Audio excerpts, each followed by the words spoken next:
Hello guys! Good morning! So actually, ako lang mag-isa dito sa bahay kasi si Papa tsaka si Hagrid umalis na kasi ayun, nag-ano lang si Hagrid tapos ayun. So good morning, maingay. And ngayon is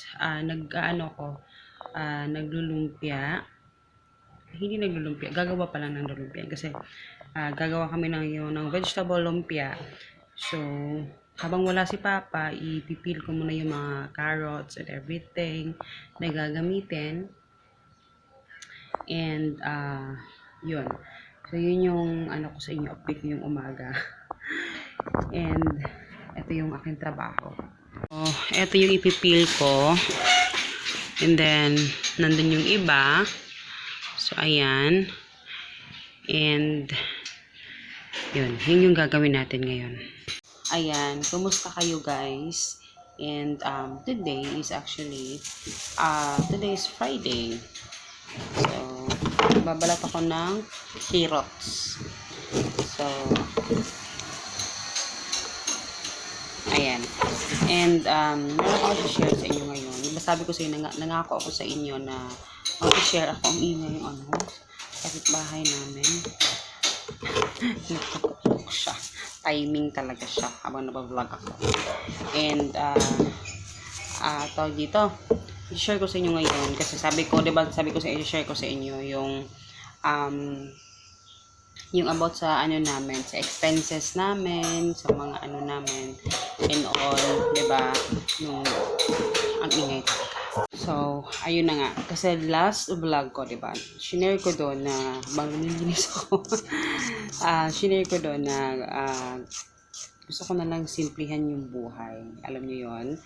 And,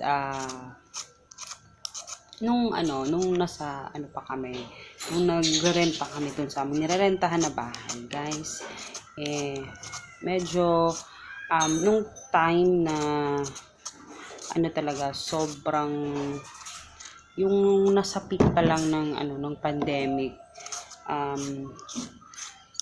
yun, di ba nag-start na kami nag-focus na kami sa Hilamos, diba? So, yun guys, sobrang, talaga, grabe yung sales ba, yung parang grabe talaga yung, talaga na, halos gabihin na kami sa kaka-deliver sa sobrang dami ng orders, ganyan. So, alam niyo yung feeling na pag busy ka, pag sobrang busy ka, alam mo yung wala ka ng time magluto, wala ka ng time alam mo yung mga bagay gumawa ng garden and all, parang napapabayaan mo siya, yung health mo, especially, kasi diba, bumibili na lang kayo kasi pagod na di ba? So, bibili ka na lang ng ulam, and, parang iisipin mo na, okay lang kasi, afford naman namin, parang mga ganung, afford naman namin, meron naman kami pera, naghihirap naman kami, pagod na pagod kami, so, syempre, ayaw mo na magluto, kasi diba, full day ka nagtatrabaho, diba? So, may anak pa ako, so, sobrang stressful, and yun, that time, and talagang that time guys, marami kami expenses talaga, especially pag nagnegosyo ka ng, syempre, frozen business, syempre, sa freezer pa lang, diba? Tapos, may sinasahuran kang mga tao, ganyan, so sobrang daming expenses talaga. And, syempre, yung motor namin, isa din yun, kasi syempre, yung motor talaga yung nagdadala ng mga product talaga sa mga customers namin. So, kailangan talaga yung motor. So, part of the expenses din yun. Kasi ako naman, ayaw ko talaga ng motor. Pero dahil kailangan siya sa business, kasi hindi makakatakbo yung negosyo kung walang motor. Kaya, yun yung namin, talaga na expenses. No? Pinakamalaki. Tapos, rent pa dito, tapos kuryente, tubig. So, sobrang dami expenses guys na dumating sa point na hindi ko na namalayan na doon naglilista ako ng mga kailangan namin. Pero pag nagnegosyo, iba kasi yung Iba kasi yung nagsasahod ka lang monthly. Sa business naman kasi, syempre, hindi naman pare-parehas yung kinikita namin monthly. Iba-iba yon. So, ang nangyayari, syempre, hindi ko namamalaya na may mga expenses na nadagdag na sa negosyo ito, for example, yung mga sinasahuran, yun. So, yun. Basta, to cut the long story short, sobrang daming expenses, especially sa business. Yung talagang, alam mo yung grabe, na hindi mo namamalaya na sobrang dami na pala. And then, dumating sa point na nung parang, unti-unti nang yung naglabasa na yung mga tao. Parang, level 1 na. So, parang naglabasa na yung mga tao. As in, guys, wala talagang sales, guys, sa isang araw. Para alam mo, lahat ng tao lumabas. Kahit bawal lumabas. So, lumabas lahat ng tao. So, talagang, ang daming business owners talagang umaray doon. Kasi talagang, sobrang hina talaga. Sobrang hina talaga, guys. So, ayun na nga. So, pero sa business naman kasi talaga, may week na, though, may days na dumating sa point na walang order. Pero pag next order, mahihit mo na yung target kasi syempre dahil marami mga wholesaler yung aming mga customers, hindi naman sila retailer. So bultuhan talaga yung kuha. So okay lang. Pero syempre naninibago din kami kasi talagang everyday talaga yun, 'di ba? Parang grabe yung sales. So no. So dumating sa point na sobrang daming expenses. So na chinek ko. Kasi lahat naman kailangan talaga. Lahat kailangan nung sa listahan na expenses. Kasi kailangan ng sa kuryente. Medyo malaki-laki yung kuryente namin kasi malaki yung freezer. Tapos may freezer pa sa kabila. Tapos yung inisip ko, kailangan kasi sila. Pero yun nga, ang daming expenses. So kaya nag-decide na nga kami guys na alam mo yung lumipat na kasi para tirahan na talaga, gusto namin mag-focus dito sa bahay na makalipat na kami kasi since meron na kaming bahay. So diba, so doon na nag-start sa akin yung guys na I have to lower our expenses. Kailangan kong talaga yung alam mo yung bawasan lahat yung mga bagay-bagay, 'di ba? Kung ano yung talaga yung kailangan sila lahat, pero alam kong mayroon pang ibababa pa yon. So, yung motor namin, fully paid na namin. So, sabi ko, pag ito na fully paid yung motor, malaki-laki din yung mababawas, tapos wala na kaming rent. Diba? Kasi, itong nakaraan, nagduwi-doble kasi, nagre-rent kami, nagbabayad pa kami dito sa bahay. Kasi nga, hindi namin tumatirahan, kasi nga walang kuryente tubig. So, ngayon, sabi ko, sige, kailangan mo, parang nag-set ako ng target guys, kami ni Papa, nag-set kami ng target na kailangan sa ma-hit natin to, pag ito natanggal, malaki yung mawawala. So, yung pinakamalaki na natanggal is yung motor. So, na-fully paid yung motor. So, thank you Lord. Yan ay katas ng aming pagsusumikap ni Papa, diba? So, na-fully paid namin siya. And then, nag-less kami ng kasi syempre, humina yung business talaga. Humina siya. So, kailangan, we have to lower our expenses na. So, nagtanggal na ako ng dami kong tinanggal guys. And then, yung paglipat namin dun sa kabilang bahay, tapos, yung paglipat namin dito, wala kaming kuryente, tubig. Sabi ko, posible naman pala kayo tayong tumira dito na ganyan. So, na-realize ko na parang yung mga realization dun sa mga nangyayari sa buhay ko na unplanned. Kasi unplanned talaga yun. Parang pinag-usapan namin ni Papa na lilipat kami doon. Pero wala parang sa kalingkingan ng aking utak na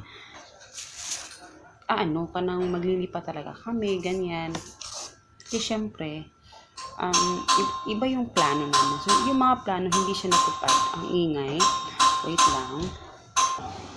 mga plans namin, hindi talaga siya nasunod. And, pero hinahayaan lang namin.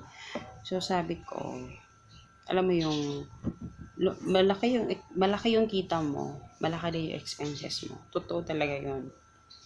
Kasi, syempre, iniisip mo, na afford ko naman. Alam mo yun, afford naman namin. So bakit? Tapos parang ano ba, parang pinaghirapan naman namin. Alam mo yung grabe yung ano mo. Pero yun nga, merong mga marami kang syempre may pera ka, hindi maraming pera. May pera ka. Pero parang naging unhealthy yung lifestyle namin kasi syempre trabaho ng trabaho, 'di ba? Kasi syempre meron kang mga binabayaran ng mga bills, no? Ganun talaga sa business, guys, ha? Tapos marami kang binabayaran na bills, so kailangan talaga work is life. So ganun. So ang ginawa ko, kasi syempre unhealthy na ngayong lifestyle namin. Si Papa dahil sa sobrang stress, kasi siya pa nagdi-deliver. Meron kami taga-deliver dati, pero siya talaga nagdi-deliver minsan. Ay, hindi naman minsan, lagi-lagi. Kasi yung mga riders, parang extra lang sila kasi may mga trabaho din sila. So, si Papa yung nagdi-deliver. Sobrang stress niya, guys. Syempre, inaantok siya. So, uminom siya ng mga energy drink and all. Syempre, para talagang gumilat yung mata niya. Kulang na lang, magshabu siya. Hindi. So, yun. Naging unhealthy. Kahit ako sa pamilya ko, kay Hagrin, parang, kasi tinatamad na ako magluto kasi alam mo yung ang dami kong ginagawa, ganyan. So, talagang napaka-unhealthy ng lifestyle. So, nag-decide kami ni Papa na sabi ko, meron naman tayong choice. Meron tayong mga options. Depende na lang kung ano yung pipiliin natin, diba? So, sabi ko, gusto kong piliin yung simplihan na lang yung buhay. No? Kasi parang nagtatrabaho ka para mapadali yung buhay mo, pero actually hindi naman talaga niya napadali. Parang pinahirapan niya pa kami. So, sabi ko, simplihan na lang yung life. So, talagang binabaan, ang ingay talaga binabaan namin yung expenses namin, guys. So, nung nag-start kami nag-decide kami na kailangan na talagang mag-cut ng mga expenses. Yung natanggal is na sa mga 15,000 din. Mga ganong mga nagre-range doon sa mga yun. 15,000 yung natanggal every month na bayarin namin. So, 'di ba? Parang alam yung dumating ka na sa point, guys, na kumikita ka ng, yung kita mo is 40,000 or 50,000, tapos yung expenses mo is nasa 49,000. Magkano lang yung natira, guys? Diba? So, ganun siya kalala talaga. And so syempre meron tayong mga meron naman tayong mga naipundar, meron din tayong mga naitabi-tabi konti, pero syempre pag dumating sa point na parang pag dumating sa point na medyo humina yung hindi umabot yung mo sa expenses mo, so syempre kailangan mong mamaloktot talaga. And yun, talagang mag-prepare ka kasi sa business may ganun naman talaga yung may times talaga na ganun. So hindi talagang araw-araw fiesta, 'di ba? So binabaan namin yung expenses namin, guys. Sinimplihan namin yung buhay, alam mo yun. Tapos pero syempre mas gusto ko pa rin kasi talagang yung Hilamos talaga super mag-grow siya kasi para makakatulong din kami dun sa sa ibang tao mawalang trabaho ba, alam mo yun. And yun, so yun yung parang yung take away ko sa inyo, guys. Alam mo yung sobrang kayod na kayo sa trabaho, pero yung sahod mo, malaki yung sinasahod mo or malaki yung kinikita mo, pero kapalit nun is unhealthy lifestyle. Magkakasakit ka, si Papa talaga, grabe. Siya yung number 1 produkto talaga ng sobrang pagka-busy na, naging unhealthy na. Tapos, masasuffer ka talaga, guys. Kasi si Papa marami na siya mga nafe-feel na something. Kaya talagang ngayon talaga lumit yun siya ni Papa, as in, kasi talagang pinag-diet ko talaga. Hindi lang siya kaming tatlo, talagang nag-less ng food, ganyan. So, yun yung ginawa namin. Kasi nakakapag-focus ako kasi nga, syempre, hindi na ganun ka-busy. Though marami akong ginagawa pa din, pero hindi siya ganun ka, talagang busy talaga, 'di ba? So, yun. So, yun yung parang lesson ko. Parang naging lesson ko na na pag simple lang naman talaga yung buhay. Simple lang naman talaga. Tayo lang yung nagpapa-complicate. Alam mo yun? So, ayun. Yun yung realization ko sa mga bagay-bagay. Habang tumatagal, syempre may mga learnings, 'di ba? So, ayun. So, ngayon, nandito yung hilamos. Kailangan namin, kasi, lalo na yung August, guys. August, ghost month. Sobrang tumal talaga, guys. Siguro hindi na naman ako yung nakaka-feel nun. Yung ibang business owners din siguro, no. Pero, ganun pa man, nag-open pa rin ako ng tindahan, guys. So, itong tindahan is, talagang, ayaw ko talaga siyang galawin. No, gusto ko siyang palaguin. Hopefully, kaya ayaw ko masalita ng tapos, pero hopefully, ganun yung magawa natin kasi, yun, itatry natin yung best natin, guys. So, kasi nandito lang nga lang ako sa bahay, diba? Yung business namin, nandito lang sa bahay. At saka si Papa, kasi plano kasi namin, maglagay ng sa, ang tawag dito, maglagay ng food stall sa sa mga eskwelahan, ganyan. Pero, syempre, kapalit nun is talagang siya. Kasi hindi pa namin gamay yung talaga, hindi pa namin gamay yung yung mangyayari, ganun. So, kailangan si Papa yung magbabantay muna doon. So, ayaw naman niya kasi syempre, siya yung naghatid siya yung kay Hagrid, siya yung nagte-training, naghatid sa training. So, parang gusto niya mag-focus sa anak niya. So, gusto niya dito lang sa bahay yung mga negosyo namin. So, 'di ba? Business sa comfort ng yung bahay. Yun yung gusto niya. Kasi dati ayaw naman niya yun. Pero ngayon nagustuhan niya yung ganitong setup. So, sabi ko, sige, maghahanapan natin ng paraan. So, yun, 'di ba? May another extra na naman na So, ganun lang talaga, guys. So, and masaya naman ako sa kasi sabi ko kasi yung pangarap ko magkaroon ng tindahan. So, palalaguin natin to, guys. Hopefully, no. Ngayon na medyo malaki-laki na yung nabawas ng mga expenses sa namin, sa negosyo namin. Malaki-laki yung nabawas. So, magtitipid muna kami ngayon, guys. Kasi syempre, marami kaming binayaran ng mga panahon na marami kaming mga benta, marami kaming pera, marami kaming tinapos na bayaran. So, natapos na yung iba. May mga nababayaran pa, konti-konti na lang, mga 1,000 na lang, ganyan. So, ayun. So, mga na lang. Ayun, ngayon is nagpopondo na kami. Nagpopondo na lang kasi syempre natapos na yung mga bayarin ng iba. So, yun na lang yung mga focus natin sa goals natin sa buhay. So, ngayon, simplihan na lang yung buhay. Yun na yung motto ko sa buhay na life is simple. Wow! Bongga! So, yun lang, guys. So, alam na ako sa inyo kasi tatapusin ko lang. And then, kasi lulutuin ko pa to, guys. Kasi ako yung nagluluto talaga personally nun sa akang vegetables lumpia. So, talagang cook na cook yung lola niya, diba? So, yun yung gagawin. Tapos, update ko kayo sa tindahan pag some other times sa susunod ng mga videos. Ngayon is tatapusin ko lang itong trabaho ko, okay?